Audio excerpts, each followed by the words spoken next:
My Family Thinks I'm Crazy, a podcast where I, your host, try to give you some tips on how you can explain all this weird, wild, crazy conspiracy stuff to the people you love most. Because that's what I've been trying to do for the past 10 years with no success. I've been telling everybody that our government is shady, but every time I do, my family thinks I'm crazy. The hollow earth, UFOs, aliens invading, fluoride in the water, they swear skies daily. When I talk about these things, they think I'm crazy. There's no escaping anymore the evil that we're facing. Illuminati, mind control, they're sacrificing babies. The end of days, but anyways, my family thinks I'm crazy. What, they don't want to listen to you? No, they don't want to listen. They don't want to hear it. They're just like, oh, here we go, Mark. Off again with your... Mark being Mark again. Yeah.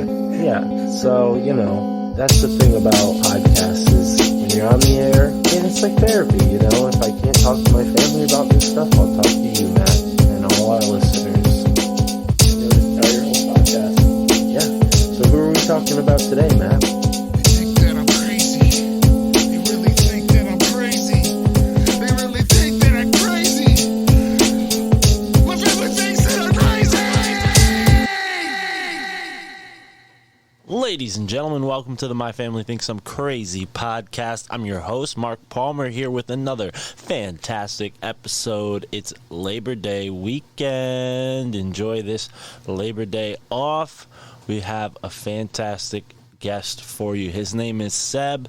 He has been heard before on the Confessionals podcast. We just had Tony on, and coincidentally, synchronistically, Ceb happened to email me that same week that I had it booked a podcast with Tony Merkel. So I said, wow, we have to honor this synchronicity, get Ceb on the podcast and hear him out. He's an astral projector, an average dude who's living a pretty off-the-grid life, and hopes to start a podcast soon. So follow up with him and wish him luck on his new venture.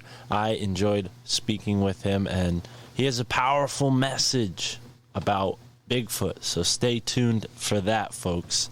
Thank you for listening to the My Family Thinks I'm Crazy podcast, and show us some love on Patreon. We are an ad-free podcast. If you heard the last episode, that Swapcast, there were some ads in there, and I gotta apologize for that. That was a mistake on my part. I should not have downloaded it directly from Andy's RSS feed.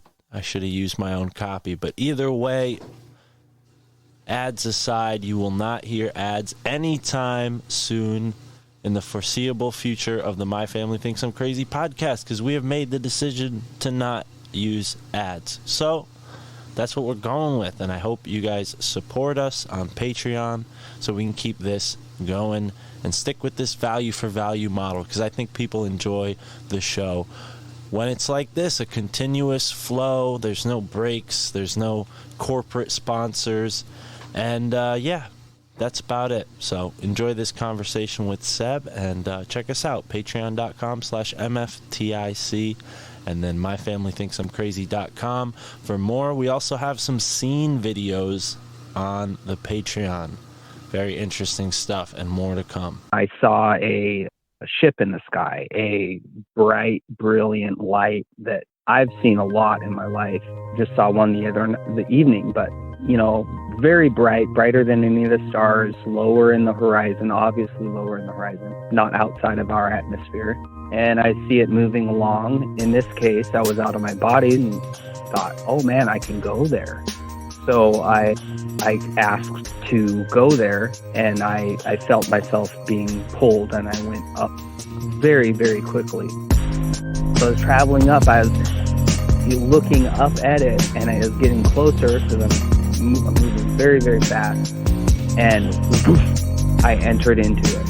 I entered into a large room, not that large, like a good-sized living room of a space, and there was probably about 10 other people in there sitting on the floor, and there was the guy, the dude, and he's sitting in a chair in front of everyone, and he shoots me a glance telling me to just sit down and observe. And so I did. Like many of these people, they have a presence. And this guy was he was pretty casually dressed, sitting in a pretty normal looking chair. The room didn't look like necessarily the inside of a spaceship as you would think of one. Seemed almost carpeted. But he himself, I mean, his presence, it's just, you can't, there's just not words, you know, thing. Their presence is so powerful and so full of love and compassion and understanding.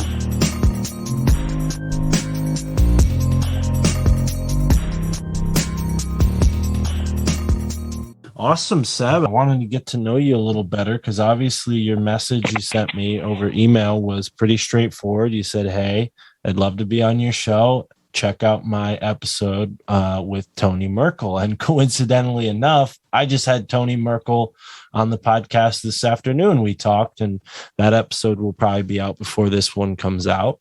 So yeah, I was Nice. Awesome. I love Tony's show. I've listened to it for a couple years. It's, you know, just synchronistically worked out to where now I know him, but yeah, I thought, wow, this is awesome. What an opportunity. Can't pass this up. I listened to the trailer because that's what, you know, he put. I don't know, maybe when he released it, if it was in the members category or how that works, but it's a members only episode. So I'm sure it's, you know, really fascinating stuff if he was like, okay, this is only for the members.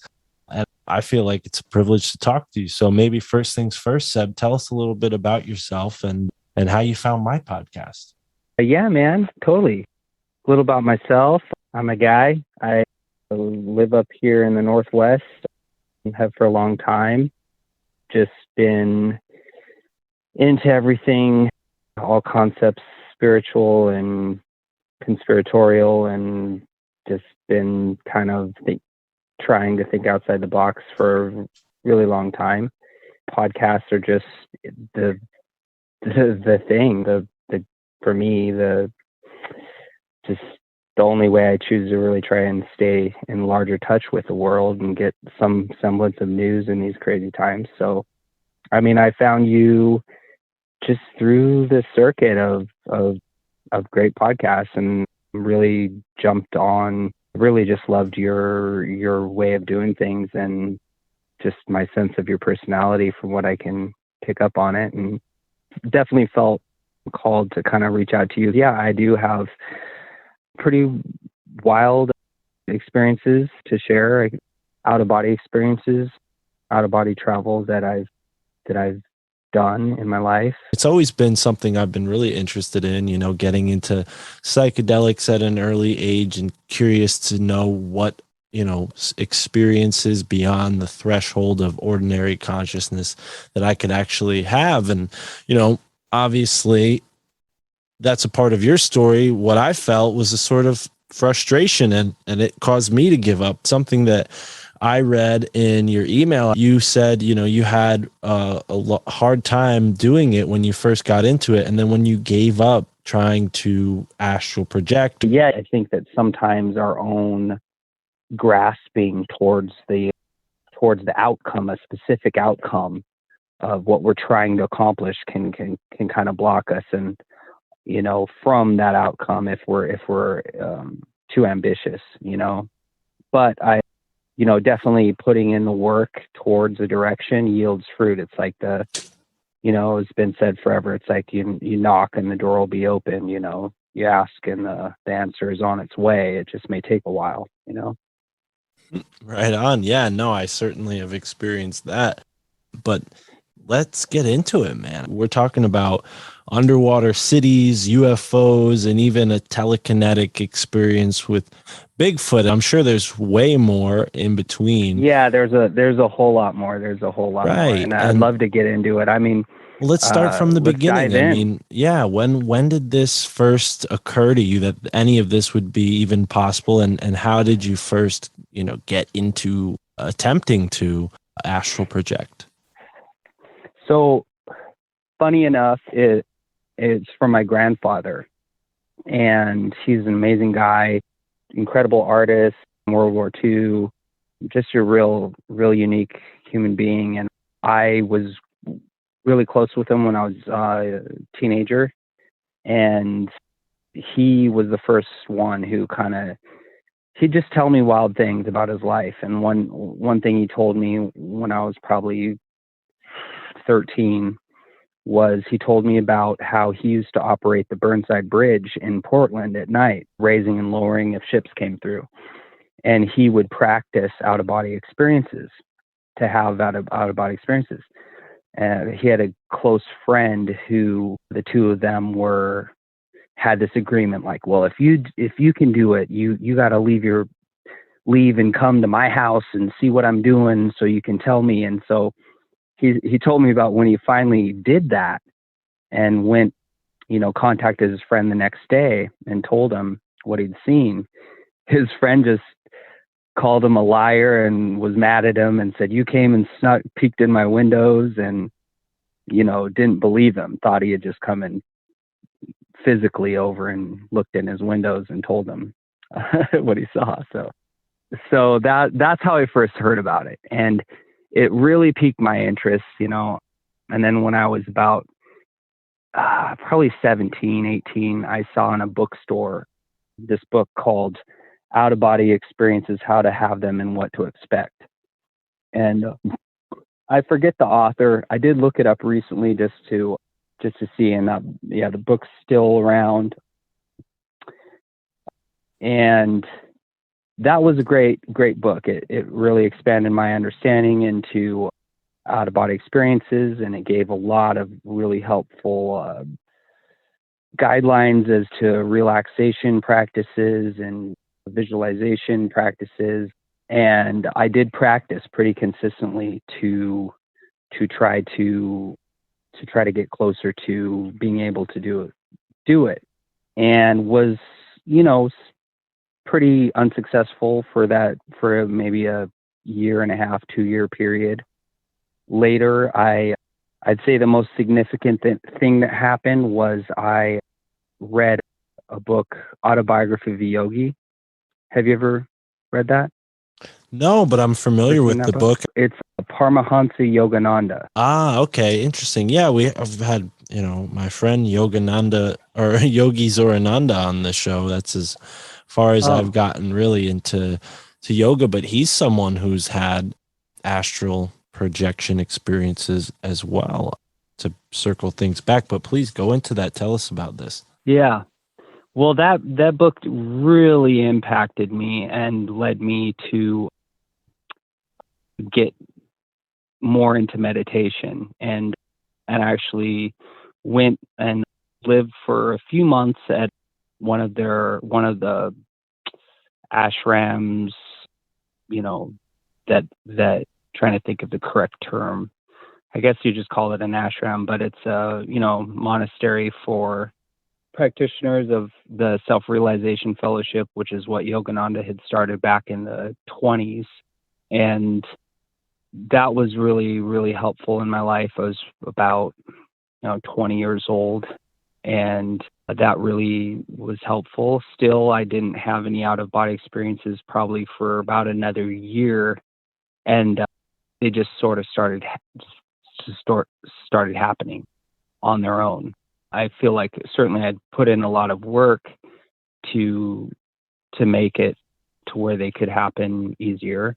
One thing that I think is very important and helpful that I had done was getting more into fasting, doing temporary fasting for, several days at a time. And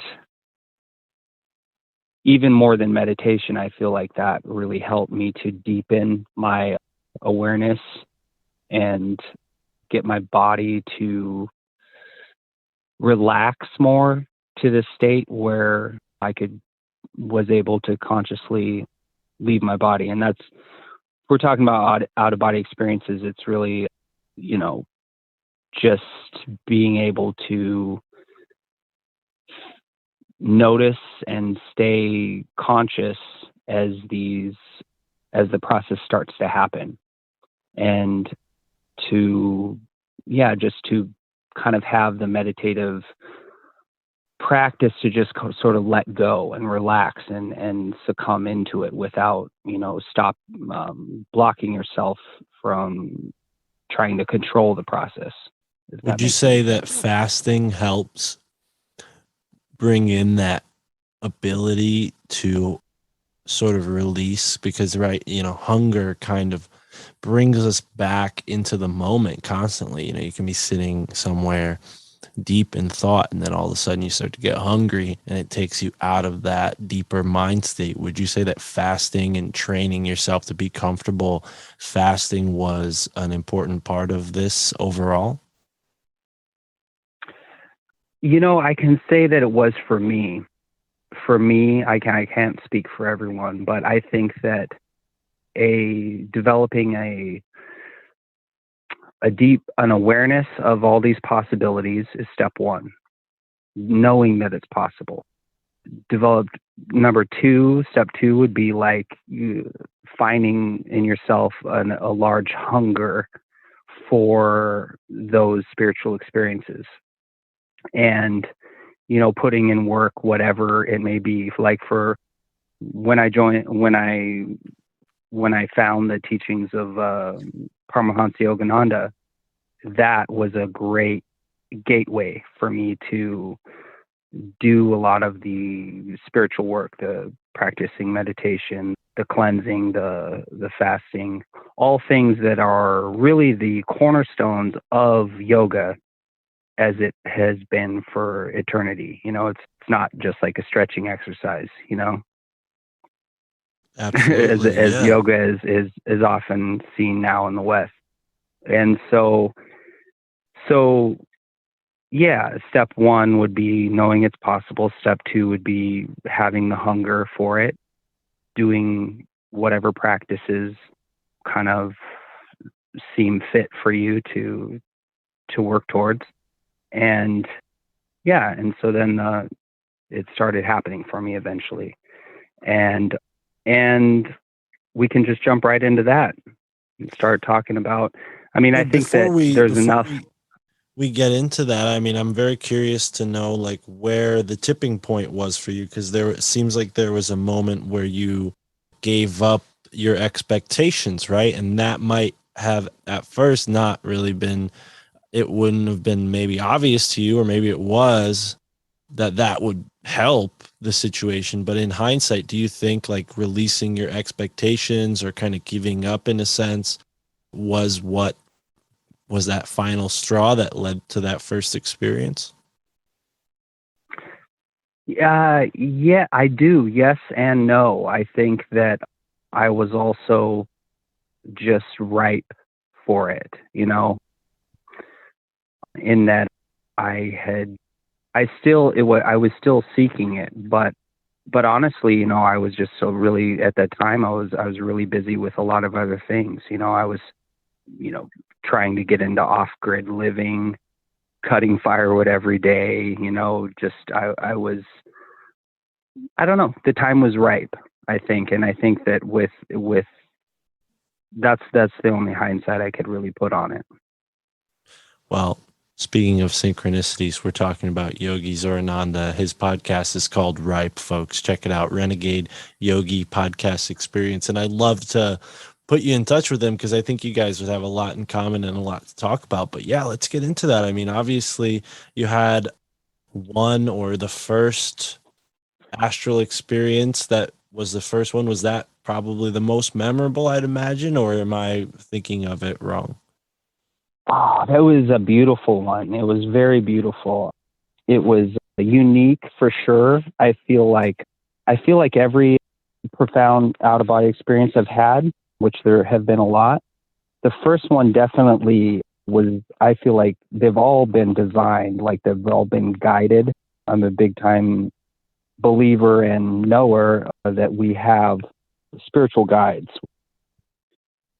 And so I feel like in every case, in every experience that I've had, I have been guided and brought to places. It's not been my own. It's not all been my own, just kind of like knowing where to.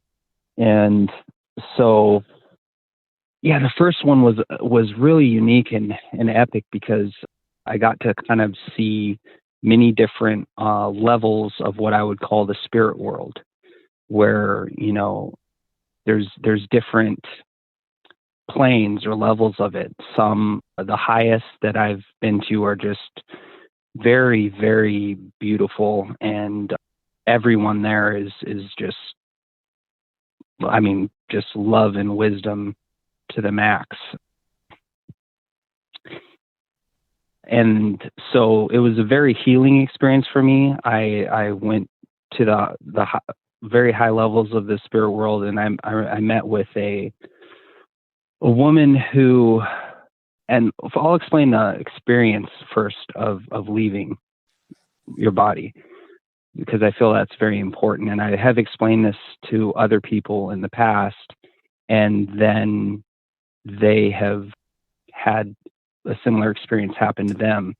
And it's just, this is very important, I feel, and I don't want to skip over this, is that if you find yourself waking up in bed at night, or popping out of a dream, and you feel like you're a vibration sense moving through your body, and if you can just simply relax, that vibrational sense can increase and increase to where everything is buzzing. Your whole being is almost electrically vibrating higher and higher.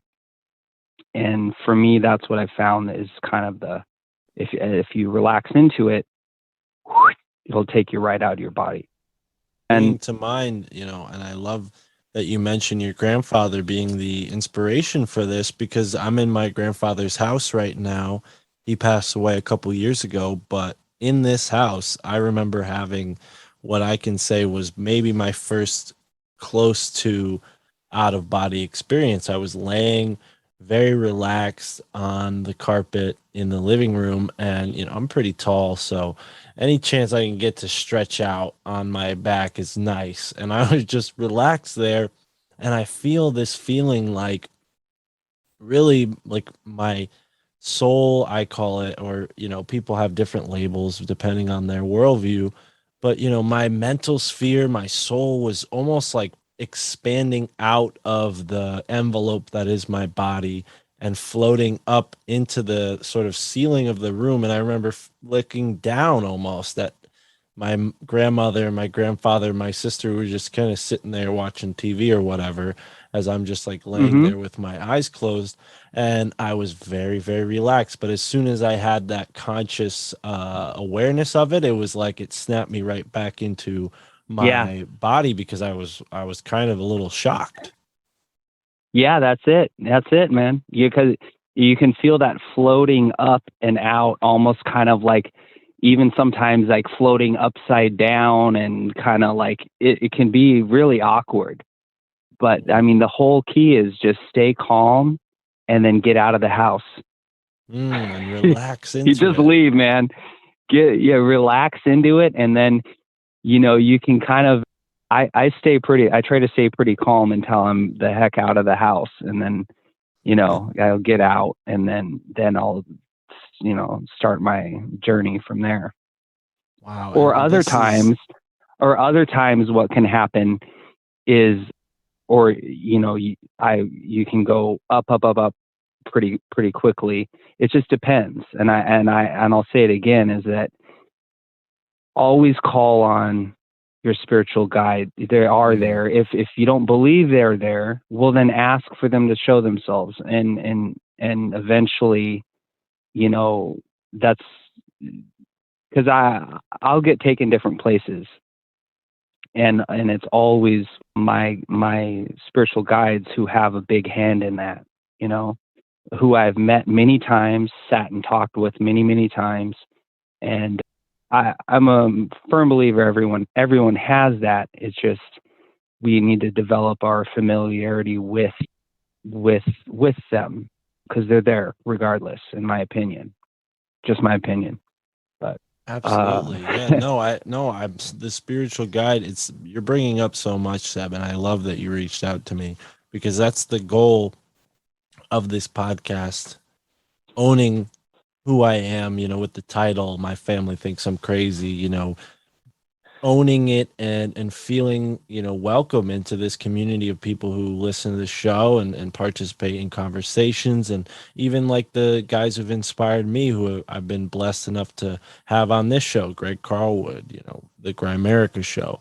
But either way, Yeah. this all started for me in that same vein of searching for my spirit guide and my higher self. I remember when I was really young and into all this stuff, mostly inspired by my plant ally cannabis.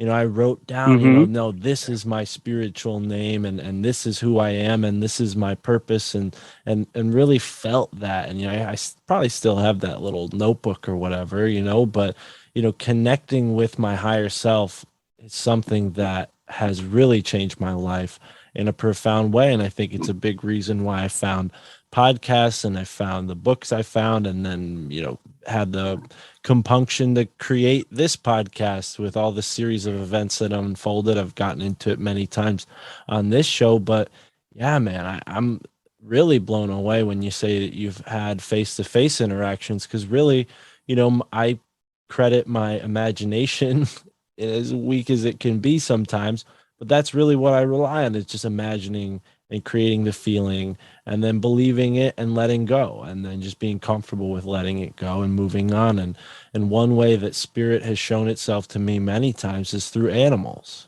different animal Mm-hmm. guides. And that's one way that, makes sense to maybe the worldview that I've grown into. But yeah, I'm curious to learn more about those interactions you've had with your spirit guides. Yeah. I mean, they're the greatest. I mean, just have really my experiences of talking with many of my spirit guides and other people of that same caliber in the spirit world have given me so much inner strength and faith in the beauty and the power of the higher conscious realms and just life in general, that I have no idea who and what I would be without that in my life. And I just encourage anyone to just really seek it out. It's not a religious thing in any way, shape, or form. It's, it's just a part of life. And, the fact that we all die and we all have so many questions about death and where do we go and what happens. And, in my experience, there's a whole other side of the coin. We're in the physical world, and there's also the spiritual world. And through incarnation after incarnation after incarnation, we go back and forth. And I've been to places in the spirit world where it's like a welcome home party for someone who just passed on. And it's just, I mean, I've never been to a party like that where there's so much love in the room, not here in the physical world. Wow. Been to some pretty good parties though here in the physical world, but yeah, just beautiful stuff. And I'd like to dive in to talking specifically. So the first experience I had was when I went to the very high realms of the spirit world, and there was this, I'll call people masters for lack of a better term, or angelic masters, or whatever we could call them. This woman was very large. I mean, comparatively to me, she was probably twice my size, and I'm 6 foot tall. I mean, she was probably 12 feet tall in this realm.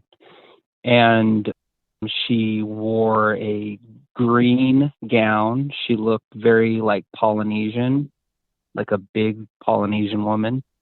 And I've wondered if, maybe she's an expression of, I thought of like green Tara or something like, but she was just very, very powerful being. And she brought me in and literally just picked me up and cradled me like her baby.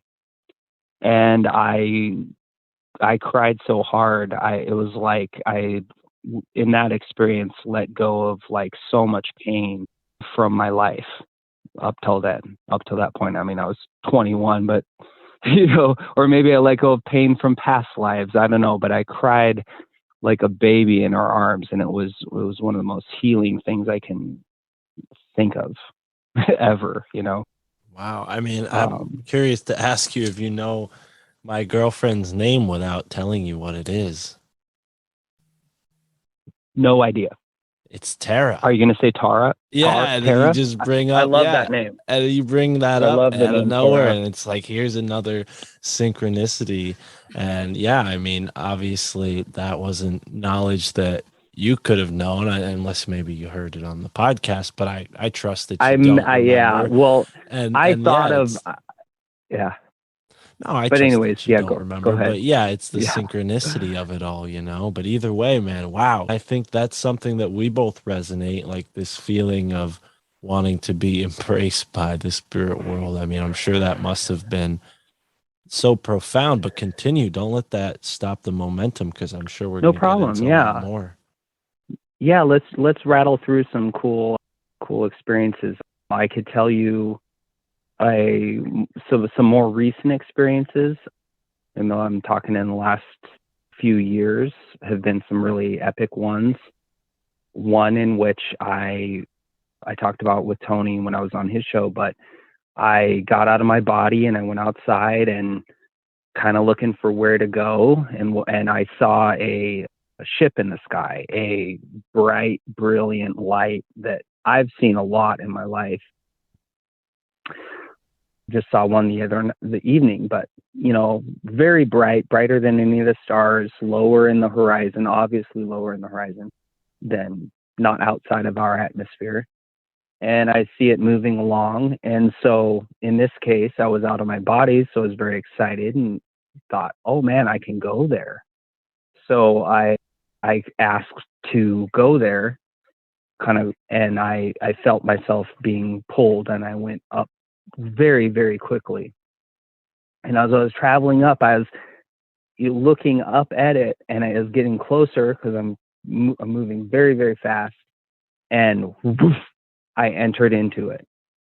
And I entered into a large, not that large, like a good sized living room of a space. And there was probably about 10 other people in there sitting on the floor. And there was the guy, and I call the guy, but just obviously the dude, and he's sitting in a chair in front of everyone, and he shoots me a glance telling me to I understood it, didn't need to be explained. He said, just sit down and observe. And so I did. And he was just giving guidance to people there. And as I just kind of settled in, I understood that he was talking with all these people, and one by one, and he's giving them important guidance, but they were all outside of their bodies as well. Their physical bodies are down below, or around the earth. And so, for example, he was talking to these two women, these two 20-something-year-old women. And he was explaining to them that they were going to meet soon, and that their meeting soon would be for the first time in this life, and that it would have an enormous significance, and it would be, very helpful to each other in the long term as friends. And he was just kind of, explaining all that. And stuff like that. And then obviously the experience went on, but it was a very, very cool insight. Are you there? Yeah, no, I'm definitely here. Tell me more about this head honcho figure. I mean, how did he look in comparison too cool. to? I've met him. I feel that I've met him in another experience as well. He looked like probably like late 40s, early 50s. he had like a very, very short beard, almost like, yeah, just very, very short, all around beard, short. He was just like many of all these people. They have a presence. And this guy was a white guy, pretty casually dressed, sitting in a pretty normal looking chair. The room didn't look like necessarily the inside of a spaceship as you would think of one. It was kind of comfortable and kind of seemed almost carpeted. But he himself, I mean, his presence, it's just, there's just not words, you know. You just instantly know when you're around a being like this that just, you know, and just shut up. You know, they already know everything. Their presence is so powerful and so full of love and compassion and understanding that, yeah, it's What you're it's hard to talking describe. about, it's really reminiscent of everything I've read about the Ascended Masters. I'm sure this is familiar to you, but would you say that all these beings that you've experienced in your many journeys into the other side have this same vibration, or are there Yes, other yes, entities that? yeah. I think that to describe ascended masters, it means that these are people who have lived lifetimes here, you know, in life and death cycles, but that they are graduated outside of that, and that their levels of understanding and wisdom is so much more vast than we can really understand. So I do think that they are in that way ascended outside of the circle of birth and death. They've in a way completed their personal karma or lessons, or, you know, what they need to understand to graduate this realm, and are here like teachers, you know, teachers in this big school that life is. Yeah, school earth, as some call it. So this experience where you're stepping onto the UFO, this is in a dream. This isn't something that happened. No, this is not waking a dream. This is consciousness? me leaving my body, you know, leaving the house, going outside, and then looking for where to go.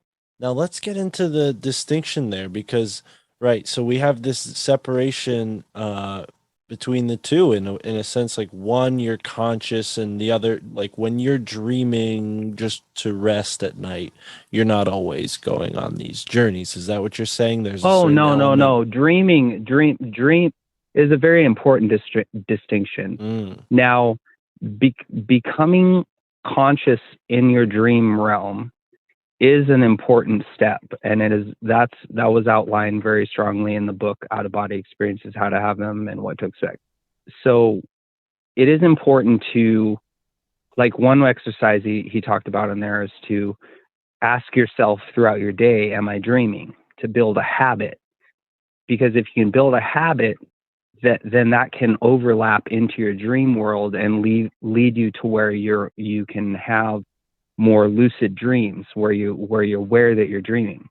right. And I have a lot of those where I'll recognize that I'm dreaming, and then what I'll always do is start to try to fly, because now I know I'm dreaming. Well, that is a very important step to make, because what'll happen a lot of times is then I'll wake up from my dream and I'm in my bed, but the vibrational sense, I'm loose from my body.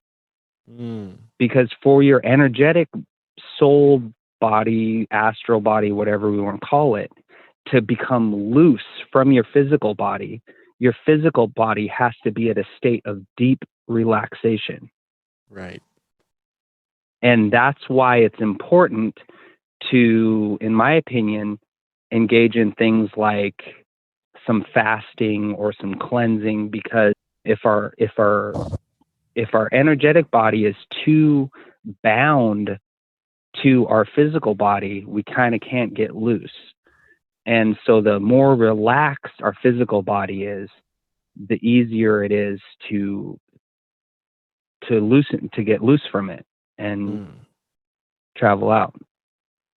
Absolutely. Yeah. I mean, I think you're bringing to mind the daily stress that living in the matrix, the society that has been put upon many of us, how much that instills this deep anxiety that forces so many people to try really hard to get into that relaxation state, because it becomes so foreign from our daily lives. If you really, Oh yeah. I mean, we can be a ball of stress and tense muscles and go to bed that way and then wake up that way, and never really address the amount of enormous deep muscular psychic energetic stress that we're just carrying constantly, day in and day out, and I mean, addressing that is a big thing in my life, because I don't like to be tremendously uncomfortable, just like I don't think anyone does, but I have practiced to learn that understand that I don't have to be. And so I do a lot of things in my life to break and shake off and work out that energetic and emotional and physical stress. I'm a big advocate of hard physical exercise, like running is really good for me personally. It's really, really good. Going and very, very doing things. I've gotten into the Wim Hof stuff. Have you heard about that? Of course. Yeah. Yeah, that's great. I mean, that's real powerful medicine right there.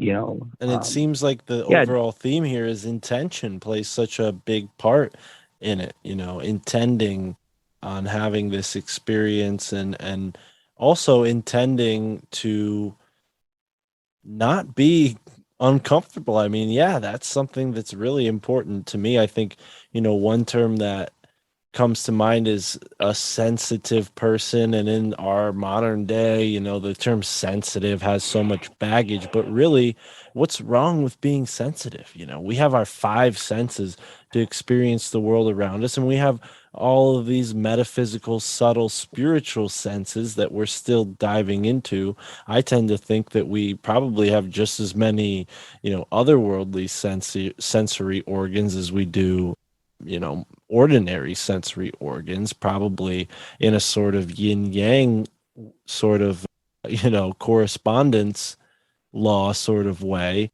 But, as far as being sensitive, I don't blame you for taking those steps and intending on being comfortable and doing what's necessary to create that state of being. And yeah, kudos to you, I mean, man. just feeling great, Yeah. I mean, really, it's just that we're number one at all times. We're in a relationship. Our primary partners is ourselves, and we can,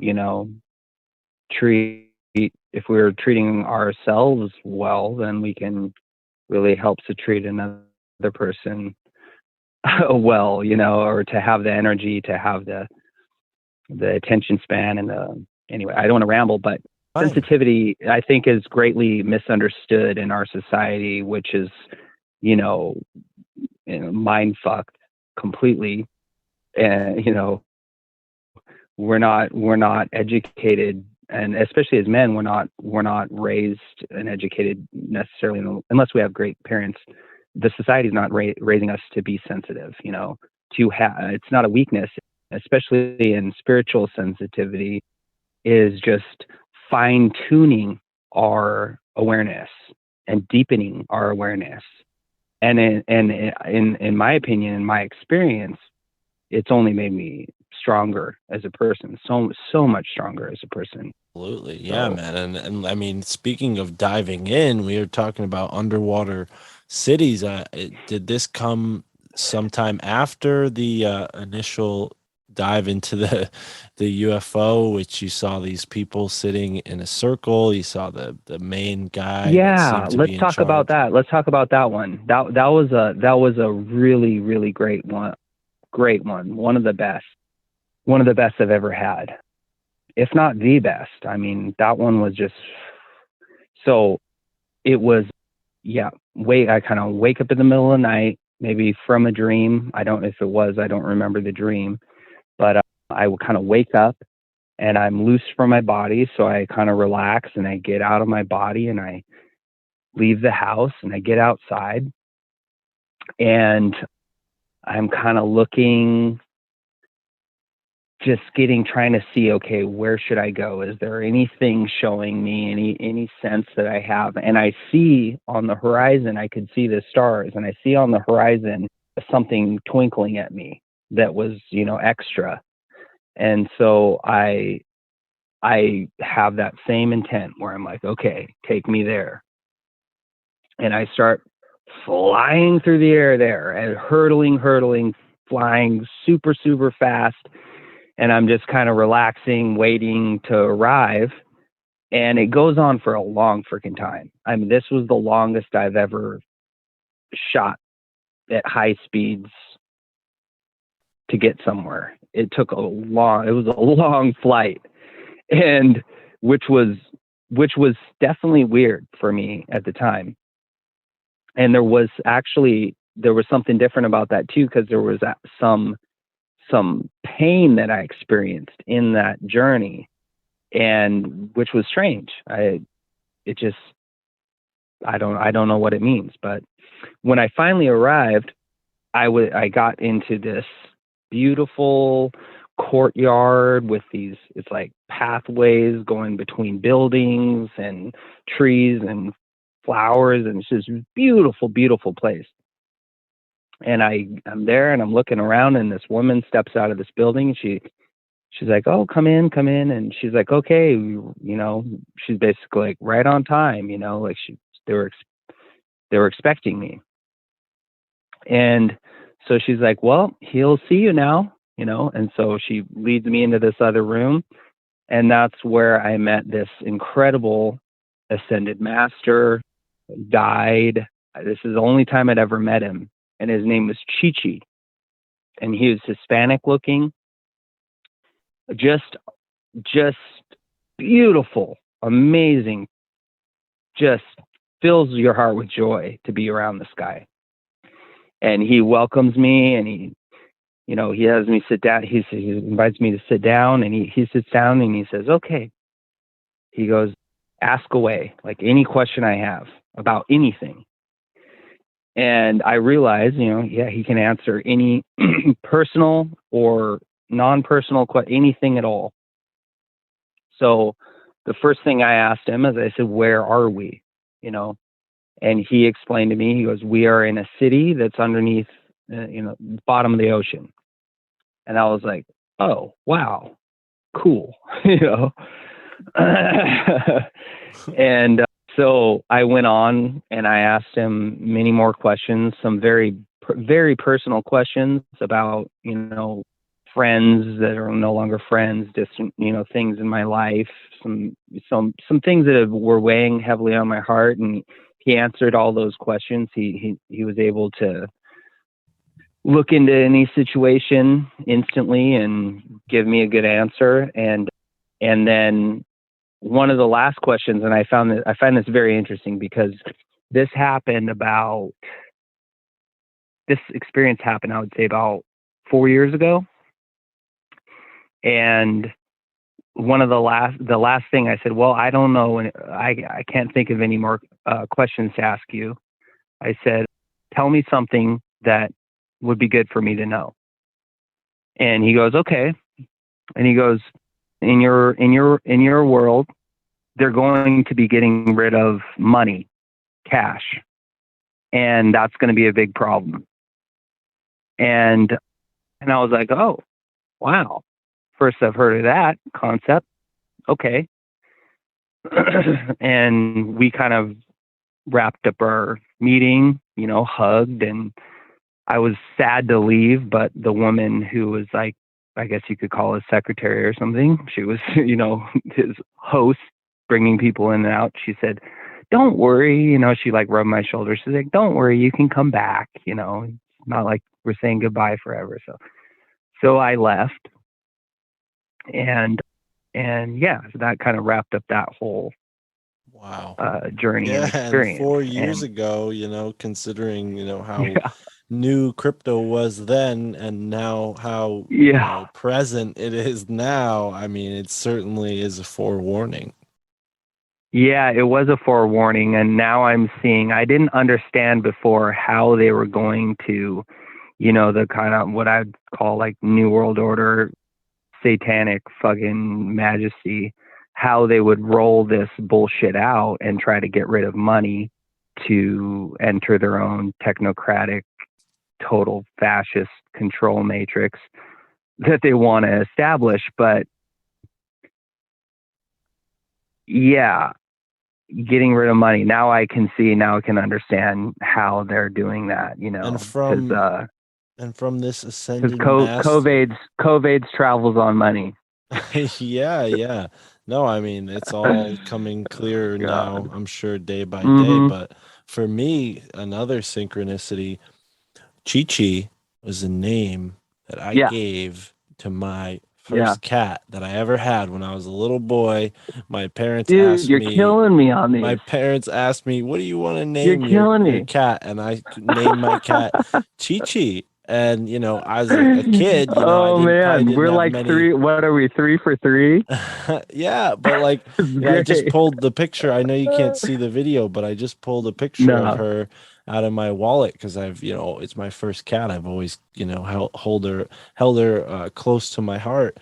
But yeah, Chi Chi and Kiki were the first two cats I ever had when I was a kid. I named them myself. I was probably like 3 or 4 years old, hence the oh, simple nice. name. But I mean, wow, I never thought there was anything significant there until now. And Ascended Masters have always been very interesting to me. I have a picture of the Count Saint Germain, another Yeah. synchronicity. I wanted to do an episode of Tinfoil Hat on the Count Saint Germain, and I thought about it. And I was like, all right, yeah, maybe we'll do that in a few months.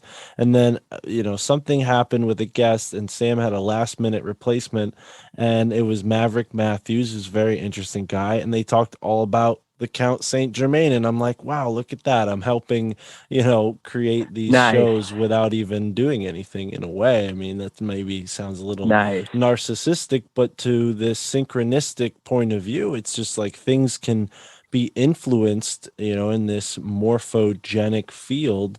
And I really think that astral projection and out of body experiences are more proof in this total package that it's pointing to an energetic electric universe that we're living in. Yeah, absolutely. Now, when you Yeah, were man. underwater, I mean, obviously this must have been a lot to take in, in this underwater city. Do you think that is it possible that this place exists in, like, how do you define it? I know this is obviously perspective based, but how Sure. would you define it? Is this maybe like a real physical location under the ocean? Is this only existing in this higher layer of reality? Yeah. You know, yeah, I have thought about that a lot. And I think it's like this. What we describe as physical and non-physical is only based off our limited and scientifically screwed understanding of, us growing up in this world, in this society at this time. Everything, we have a really crappy understanding of what is physical and not what is non-physical, because really they're just different rates of vibrational energy.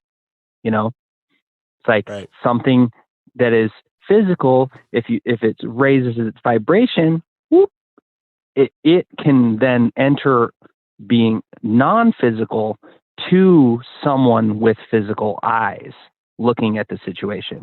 Mm. You know, And that's so, limitation is in the eye of the beholder, just like beauty, yeah. you know? Yeah, that's so in sync with what I brought up with Tony. I'm like, you've talked to all these different people who've experienced so many different things. How much do you think intention plays into it? And I almost think that, And the other thing we mentioned was like how recording equipment, like this piece of recording equipment that Tony had broke right when he was, about to experience something, and then he experiences this like Bigfoot scream, and coincidentally or synchronistically, the microphone cord was broken, so he couldn't record that Sasquatch scream. And that seems to be like the convenient excuse to every skeptic who might be looking at this from a limited perspective. But I think the fact that multiple people are experiencing this is more evidence that we're dealing with an energetic presence that's affecting our electronic equipment that also, Oh, for runs sure. on electricity. But, going back Yeah. to your wheelhouse, it seems to me like, it's energy first, quite obviously. Oh, of course. And light and vibration, energy is, yeah, vibratory rate of that energy. Yeah. That's when people talk about different dimensions. Right. And I And think, what my understanding of different dimensions is we're just talking about different vibratory rates. yes. So And they're all, we're coexisting. We could have a deceased relative standing by our side and going, yay, cheering us on and saying, hey, I love you, that'd be like a great ghost, to have. But yeah. we can't see them because their vibratory rate is so much different that our eyes can't pick up on it, or we can't hear them. It's just things that are outside of our vibratory rate, we could call a different dimension, but Right. we are the limited dimension. Our awareness, our perspective is the limited dimension that all these other dimensions are existing around. Right. You know what I mean? It's like the collision point or the nexus point between all these different realities. And based on how, far your knob is turned up, you're able to either Exactly. engage with most of it or the least of it. And, one thing And that only you can turn your knob. Right. And that's that's what we want to get into, Seb. How do we turn Yeah. the knobs? How did you turn That's your that's knob? the most important part, man. That's the most Yeah. important part. That's the meat of it, and like I said, I'll go back to the same things I said, which is, knowing it's possible, Right. desiring it's possible, and taking some action. And I'm not going to stand here like a guru and tell people specifically what to do. I know that in, who I would call one of my gurus, who you can read his book, one of my guides, Paramahansa Yogananda, who I've met in the outside the body realm, I follow the kinds of guidance and practices that he suggests, which is just, clean, healthy living. I don't meditate all the time. It's really just, expanding your mind, expanding your awareness is a push. It's like a plane taking off. You takes all this fuel and all this energy and all this push to get off the ground, Right. but once you're off, once you're outside the box, things can just happen easier. Does that make sense? It absolutely makes sense. And you brought up having this experience with the yogi himself. I mean, let's get into that. That was beautiful. That was beautiful. Really beautiful. I will outline it really quickly just for the sake of anyone who would like to hear it. He's such a powerful, I saw videos of him when I lived at Self-Realization Fellowship. He would invite doctors. We're talking like 1930s, 1940s. He would invite medical doctors and people from universities to come and meet him. And he would sit down and they would have their stethoscopes and their whatever they could have, medical tools. And he would say, I'm going to copy his accent too, because it's just great Indian accent. He would say, now I will enter super conscious awareness, and my heart and breathing shall cease. And he would, his spine would become straight. And doctors would check, no pulse, no heartbeat, no breath for extended amounts of time. He could do this all day, you know? Wow. Yeah, no, and that's Have you yeah. no, yeah, and that's, in that time period, I mean, so much happened. People think of like, oh, pre-World War II, nothing was going on. Yeah, he was a powerhouse. He was an absolute powerhouse of bringing the Eastern awareness and practice of meditation, of higher yoga, Kriya yoga, to the Western world. Just Right. an amazing being. But when I met him in this, because he passed in the 50s, he told everyone, he said, hey, this is it, taking off, basically told all his closest devotees, and then gave a talk, and then basically just left the body. And they call that Mahasamadhi in Eastern Vedic yoga. So when I met him, it was right after I read the book, and it was a while after. It was just me and him in this room, and he gave me a hand that was carved out of like a crystal, like a pink and purple, like a rose quartz amethyst kind of thing, right? And it was called a hand of service. And he gave it to me, and I took it and I held it and I looked at it, and I was like, wow, it's so. He said, it's very beautiful, isn't it? And I'm just like, yeah, so beautiful, And he's like, feel the stone, and I'm feeling it. And he's like, it's really, really hard stone. I'm like, yeah. And he's like, that was not easy to make. And so his whole message was like, kind of like, don't fool yourself, kid. Like this path, the hand of service to what? To humanity, to, a higher calling, all this. He's like, it's not easy. This is not easy to make. As beautiful as it looks, it's going to require some real effort, some real work, something like that. Yeah, no, I mean, a lot of pressure. It takes a lot of pressure to create a diamond. That's what they say.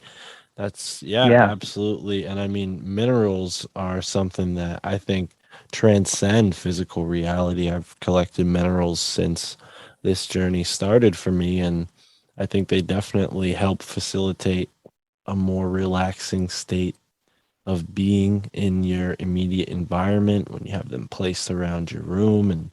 But what can you say towards things that you've experienced in the out of body? Do these physical objects that you can touch there come back to you in ordinary reality, or are they strictly there? I don't really know. No. Yeah. Never I just guess wonder if I a hear what you're crystal asking, could but ever, like appear, like you see it in a dream, in this out of body state, and then, it appears in your life, That would be awesome. It hasn't happened to me, but I hope it does, because I believe that's possible. I absolutely believe that's possible, but I just can't say that it's necessarily happened right to me. So obviously this hand of service, this is something that, you didn't take lightly, and since then I'm sure it's affected you. What can you say since? I mean, was this the first and only time that you've met with the yogi, or was there more times? Yeah, after that's the only time I've met with him. Many other guides, though, I've met with some that are talked about in the Theosophical Society through Madame Blavatsky. There's masters that she talks about, like Moria, Kutumi Lal Singh. I believe I've met some of them. And yeah, many others. Some I don't know their name, I'm not aware of what their names are, but I have seen and talked to them. Also just others, I've cool experiences, like, so there's been times I've been brought to a place and they've instructed me. This was just a guide. I can't tell you what his name is. I'm not aware of what his name is really, but he brought me to a place and he showed me this guy who was really stuck. He's stuck in the physical realm. He's dead. I don't know if he knows he's dead. He's like haunting an area, and he kind of shows me this guy has like some major addictions that are keeping him here. And so I just was kind of sent like, hey, go talk to him, see if you can help. And so, I've had experiences like that, and that's very interesting. I think that, in the spirit world, in the spirit realm, or anybody in the non-physical, they do a lot of that kind of work, like cleanup, from the wreckage of people's lifetimes, where people can get stuck here, Right. For a lot of different reasons, and can haunt an area, Right. Yeah. Have you experienced that in your ordinary life, where you go to an area, you feel that the energy is a little off, and then maybe visit Oh, totally. that Oh, in a- totally. Yeah, I'm sensitive enough to be aware of that. Yeah, absolutely. I mean, I don't have can't really think of any things that are too extraordinary to talk about, but Well, I think place is typically significant. So I guess more the direction I'm aiming at is like, what, what physical locations have you experienced in this out of body state that then you go to in your ordinary state of life? Or does that not happen? Am I not, getting it? Because I no, myself haven't. mostly it'll be like the place that I'm at is just my home, and then I'm leaving my home and then quickly being taken somewhere else farther away that is, that And somewhere that are I couldn't get to in my physical. and are these experiences that you have with individual guides, are they like at milestones in your life, turning points in your life, certain synchronistic messages that you They're needed? definitely there when I need them. Mm, There have been some hard times that I've gone through where I've really needed some guidance, and they've definitely happened at those key times, and also at other times when it's anymore, they happen every so often, and I don't make an enormous effort to try to make them happen more, though I think when I think about it, I think that's kind of silly, because I think I'd actually like it to be happening a lot more, and I just get caught up, like everyone else does, in the daily life and work routines, but I'm at a good place in my life now, and I'm definitely intending to work on it more and see if I can't just make it happen a lot more regularly, or which I've heard people talk about, like they say they can do it at will. I mean, that would be amazing. That'd be something I can't say that I'm not really there yet with my ability to make it happen at will. well, I'd love to put you in touch with Joe Roop. I know he's definitely, I don't know, I don't want to speak too much for him, but I know he's at least experienced it as well, and maybe would be someone who would enjoy talking to you on his podcast, Lighting the Void. But yeah, Oh, man, I'd love to. I'd love yeah, to. Yeah. I definitely would love to You want put to you in touch with talk? him, but You want to jump into another really cool experience? Please, yeah. Okay. We really should touch on this one because this was just badass. And now I am very interested in Sasquatch outside, just in my regular life. I got Yes, into it I was because hoping I'd we met. would. Yeah, let's get on this. Well, So the I reason I know, say it is because the place is so significant. You go to these wild places where so little people are, and you have these encounters. But I'll say no more. Take it away. okay. So yeah, I'm into this subject of Sasquatch because I've lived out in the country, pretty far out, and I a lot in my 20s and at different times in my life, and I've known a lot of people in those areas who I just very salt of the earth, good people, and they've told me about their Sasquatch experiences, encounters. And so I just have believed in it. And a few years back, I had my first encounter, which was hearing one behind my cabin, making its enormous sound that they make. It's kind of like a wah, and it woke me up, and it made that sound many more times, and it kind of, I knew what it was. It's such a powerful thing to hear them. Now I go out pretty often, as often as I can, and I've been around them. I have a place I go where I know they usually are, and I've been around them a good handful of times now in my life. I haven't seen them in the physical. I had one guy tell me that, if you do see them, you kind of wish you hadn't because they're so large and intimidating. But anyways, I had an out-of-body experience where I got out of my body, left my home, got outside, and was kind of looking for where to go, and I ran into, boom, up walks my stepdad, who I was very, very close with, and he had passed on about a year before that. And it was so awesome to see him. He was in his younger form, looking, when he passed, he was pretty overweight and, 60 something years old. And, but as I ran into him out of body, he was, back in his youthful state, looking great. And we just saw each other. We hugged and we wrestled, and it was so awesome to see him again. Wow. And so we kind of hugged it out, and then we parted ways, and I went on walking off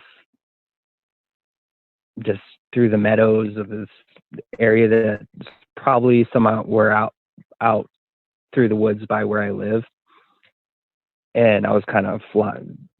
You can move really fast. You can travel pretty fast. You can somewhat fly out of the body. So I had kind of covered some ground. And the sun was coming up. And I'm at this field where is 200 yards across probably. And I see on the other side of the field 3 Sasquatch. And I call out to them, and they look at me, and they just turn their back, blowing me off, like, And so then I'm like, no, hey.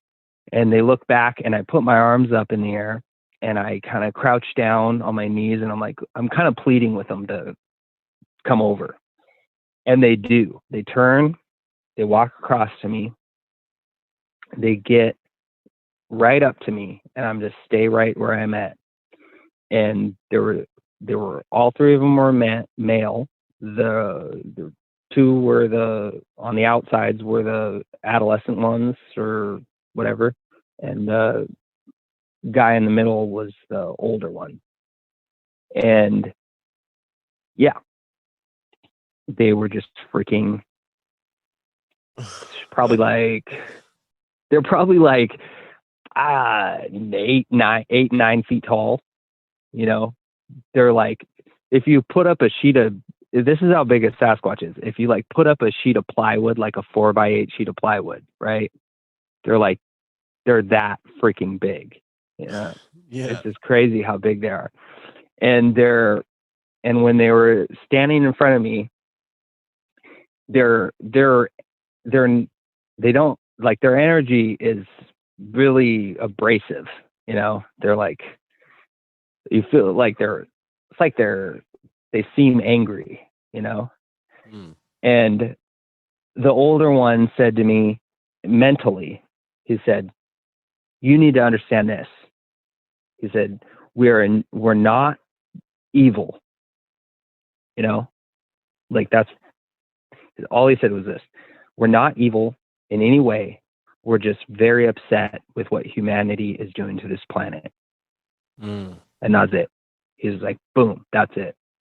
And he didn't say boom, but anyways, that was it. They turned their back. I just was nodding like, okay, I get it. I understand. And they just turned their back and walked off. Wow. And it's almost as if they exist in both realms simultaneously. And like, yeah, man, I mean, considering I'm sure you've seen the topic, at least, if not listened to some of the episodes, but with all this stuff we're learning about lost history and rewritten history, you know, how giants play into the history of this land, and then Sasquatch as well. I mean, we know that indigenous cultures all around this continent have stories of Sasquatch-like creatures, and we know also that these cultures are more in tune with this deeper state of harmony with nature, the kind that you might find through yoga or yeah, any other, you know, spiritual practice. But yeah, man, I find it absolutely fascinating, the connection and how all of it weaves together, you know, like Bigfoot being this sort of, you know, steward of nature, like Pan, you know, the spirit of nature, the green man, you know, all of these legends, even from, you know, European mythology that connect to that, you know, Enkidu, going back to the Bible, you know, yeah, it just makes sense that these creatures are somehow really a part of who we are. And that's a big reason why it's pushed off to the fringe and made to be, you know, non-fact. oh yeah, Fiction, by small you know? minds. Yeah, Yeah, exactly. Or at least, you know, they're trying to yeah. corral us into that thought process. But it seems like, you Oh, know, you forever. had Yeah. a very, you know, similar sense of Bigfoot that most people get. It's like very forbearing sense. Like, these things are intimidating. You know, people who see them in ordinary states of consciousness mention a smell, a big stench. And, you know, something that I've learned about is like how much aroma and smell plays into our spiritual senses and our higher consciousness. You know, this like, yeah, Mm-hmm. incense of the temple and all these different preparations that you go through to clean yourself before you do some sort of ritual and whatnot. You know, it's smell plays a big part in how we can relax. You know, lavender, sage, things like that are Mm-hmm. well known, but I'm sure that's a big part of your practice. Are there any other things, I mean, other than the, you know, message from Sasquatch that you experienced during that event? You know, that pretty much culminated that experience. What can you say towards like Just the, to talk about Sasquatch for a second. yeah, go for Go it. ahead. No, go Oh for it. yeah, I mean, I definitely think that they're more in control of their abilities to be. I think we as humans have this ability as well to be physical, or to raise our vibrational rate, to be non-physical. I think that many shamans and Native American and different cultural practices have you know, mastered those levels. I think that, you know, there's physical humans who can do those things too, who can do, but I think the Sasquatch are very in tune with it, and they are also in tune with their psychic abilities, their ability to communicate telepathically.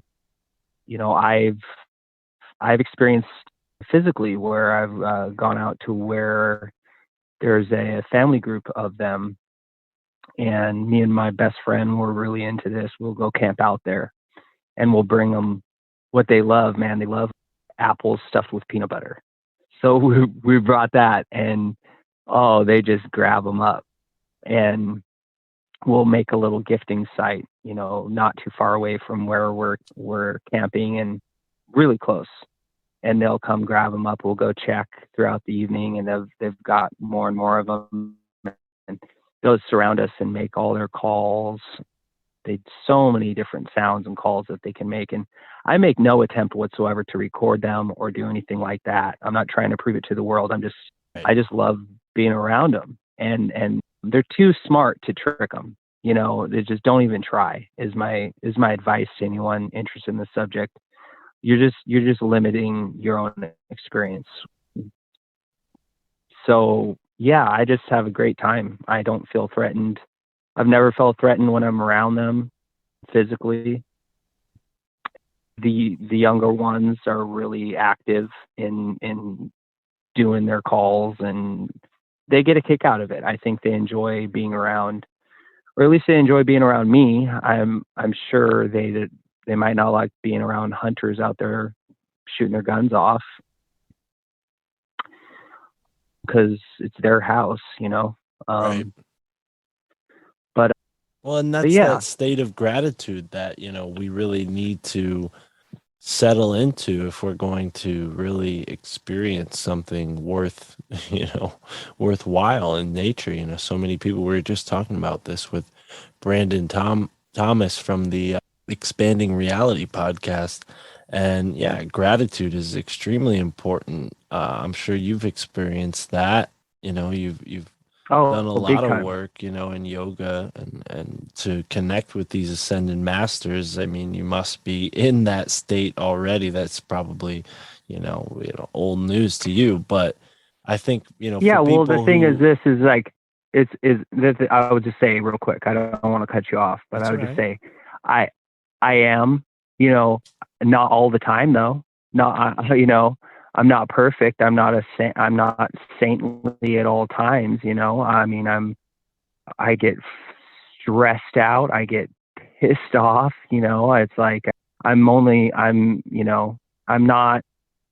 that different from a lot of people. Right. No, and Um, yeah, I get that. I mean, I'd say the I same would for never myself. want to be put on a pedestal. Well, I hate Um, to do that to you then, but yeah, either yeah, way, when you want to, for the listeners who want to experience this yeah. themselves, I think you're someone who can stand as a mentor, being someone who has experienced that. Maybe one question I will ask is like, intention, right? You're painting the picture for us pretty clearly that, you don't have the intention of proving anything to the world. You don't want to expose these creatures, whether they're physical, non-physical, or a balance of both, which I think both of us agree it's probably that. But yeah, man, I totally agree with you, and I'm eager to go out and experience that myself. Sometimes I will say, like, I go out into the forest by myself, and fear sometimes gets in the way of me maybe experiencing something that would have been really great, right? I remember one time I went to this place in Connecticut called Makamutis State Park, and I read all this folklore about it. And I get there and I have this feeling like, like there's something here. I definitely feel something, and it just didn't sit right Mhm. with me. So I left. And maybe that was a right decision, maybe it was a wrong decision. Who knows? But I think intention and fear plays a big part in what we Well, experience when we go out into these wild places where there's only really our consciousness affecting the world around us. no, I hear you. Yeah, it's As always far good to have as, a friend. It's always good to have a friend with you. yeah, and that's what I mean though, is like when you're in like a suburb or you're in like a city, there's so many interfering signals, so to speak, that like these paranormal or otherworldly experiences are kind of phased out by the static. So it's like when you go out into these wild spaces, yes, there's a lot of room for a creature like Sasquatch to exist, but also energetically, or in this like simulation worldview that people like to talk about today, however you want to analogize it, the fact is when you go out into these wild places, wild things happen, and one of those things is running into creatures like Sasquatch or the dog man, like Tony talked to us about. That was kind of new to me. That's some creepy shit. I don't think I want to run into the dog man, the Anubis. But do you think that, like, obviously you're coming from a more heart-centered place, starting with yoga to get into this stuff, but do you think it's possible people are out there experiencing out-of-body experiences and not understanding what they are, maybe like having nightmares and just being in this fear state of mind? Yeah, I definitely do. I mean, I was in my earlier youth, I was definitely tormented by some lower negative entity stuff and some pretty scary shit. I mean, where, something's bumping me in the middle of the night, or, something's like some presence is on me, being real lecherous, almost kind of like a spiritual rape kind of feeling, just really gross lower entity crap. But once I learned that all I had to do, see, the difference between lower and higher spiritual reality is that lower spiritual reality does not honor free will, but higher spiritual reality does honor free will. So we have a lot of higher spiritual help on our side. And I could make an analogy of like like a WWF match, right? All you got to do is tap in your guy on your side. You just got to tap him in, otherwise he can't enter the ring. Right. And beat some ass, lay down the law. Yeah, these beings can't interfere into your life unless you ask them to. And yeah, I mean, think in big ways they can come in big ways if you just freaking tap them in, And so it's like, I think the last time that I ever got messed with by some lower entity stuff, I immediately called on my guides. All I do is I'm just like, and if it's like, I could see how maybe people would be like skeptical or apprehensive, but if you want to qualify it in a way that you feel good with, qualify it like this: any of my guides, my higher guides of love, wisdom, compassion, peace, harmony, all good qualities, any of my higher guides, please help me, and that's a prayer. That is a real deal prayer with real deal effect. And you're asking for help.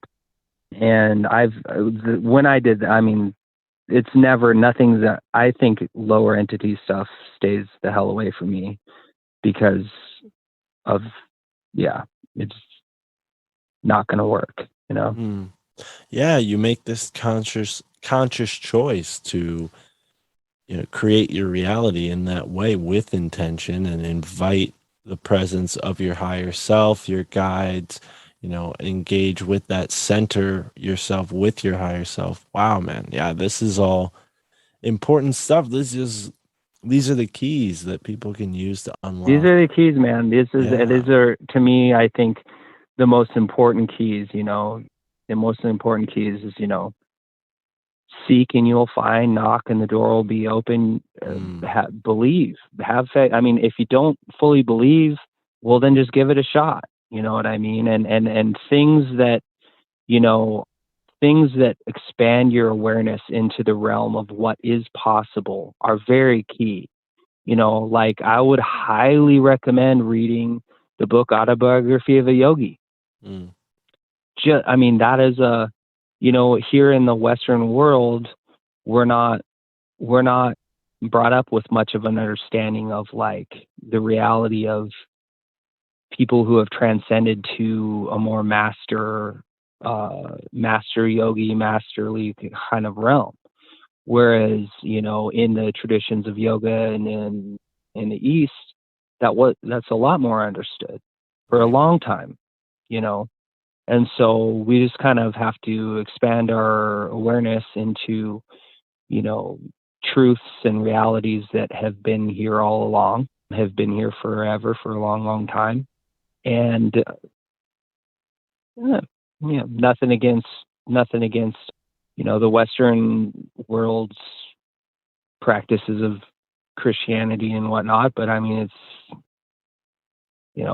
gotten pretty played out. Or I don't know, just not as interesting or exciting to me, not as action packed as what you'll find in, say, book like Autobiography of a Yogi. Right. Yeah, no, and I appreciate the recommendation. I encourage everybody who listens to read something. It's definitely helped me in my journey to have books around to be able to dive into different subjects that you wouldn't find, typically. Now, thanks to podcasting, we're able to talk to interesting folks like you. But yeah, Ceb, I mean, this has been a lot of fun, dude. I appreciate you joining us here. Before we wrap up, is there any place where folks can get in touch with you, or are you just going to remain low key? Do you have any plans to make your own podcast one day? What are your thoughts on that? Man. Yeah, the only thing blocking me is I'm just I'm not good with computers. I could put in more work and get better, but it's been a thought for me. But I just really appreciate the chance to share. I love what you're doing. I love your podcast. I've since I found it, I've been listening to it a lot. So I was really, really excited to get a chance to talk with you. You could find me at Cebtastic, CEBTASTIC on Instagram. It's the easiest place, and I'm getting more into stand-up comedy. It's been a long time dream for me, just something I've wanted to do for a long time. So I'm doing that. I'm posting my stand-up bits on there. I will be more and more and more. Yeah, I'm just in my general life, I'm kind of just a joker and kind of a comedian, Yeah, right on. So. I think you need to definitely make a podcast then and blend all of your interests. I think people, especially when you dive into some of these topics that I'm sure you and I love to get into with our podcast listening habits, it's like I love Tinfoil Hat because it is the comic relief mixed with the truth bombs and the red pill moments. And and I think, someone like yourself who has all this knowledge and has his relationship with the other world and ascended masters, like somebody with your sense of humor, however that unfolds as you become more and more adept at comedy. Yeah, dude, podcasting, that's the way to do it. I think you're welcome Big time, in the yeah. cooperative that I founded. I don't know if you've heard much about it, but I would love to help you out as this journey moves forward for both of us. But dude, I gotta go, it's late. I love talking to you, man. I love the email. I appreciate this fantastic dive into your life and some really awesome experiences that I hope folks listen to, and then that provokes or inspires a change that they can make in their life and engage with this other world. I know, from reading the far journeys of Robert Monroe and Journeys Out of the Body with Robert Monroe and the whole Monroe Institute, reading that back when I was in, right out of high school delivering Chinese food, I was like, wow, this is incredible. Never had the experience other than the one I kind of that came to me as we were sitting here. But yeah, I'm curious to dive into it more. I hope we can talk about this, off the air more and dive into it. But dude, I appreciate you so much for joining us. Thank you for listening, folks, to the My Family Thinks I'm Crazy podcast. And if you want to show us some love, go over to the Patreon, patreon.com/ MFTIC, where the synchro mystic exploration of the ever expanding now is. And Ceb, you have added a lot of fuel to the fire for that Yeah, journey. and I will just say I'll say to all the listeners, man, you know what? Tip this man because he's filling up your cup. Oh, thank right? you, dude. Thank you, dude. Bartender of truth, and tip this. Dude, you are too kind, and I'm excited to put you in touch with Joe, like I said, and Sam as well. I think you'd be great on Zero, his spiritual podcast, or Tinfoil Hat as well. Oh, that'd be amazing, man. Yeah. That'd be great. And thank you so much, dude. I really enjoyed talking with you, and just consider me your friend. Hit me up anytime. Right on. I do, and likewise. All right, we'll be in touch. Okay. Later, Mark. Take it easy. Bye, Tara.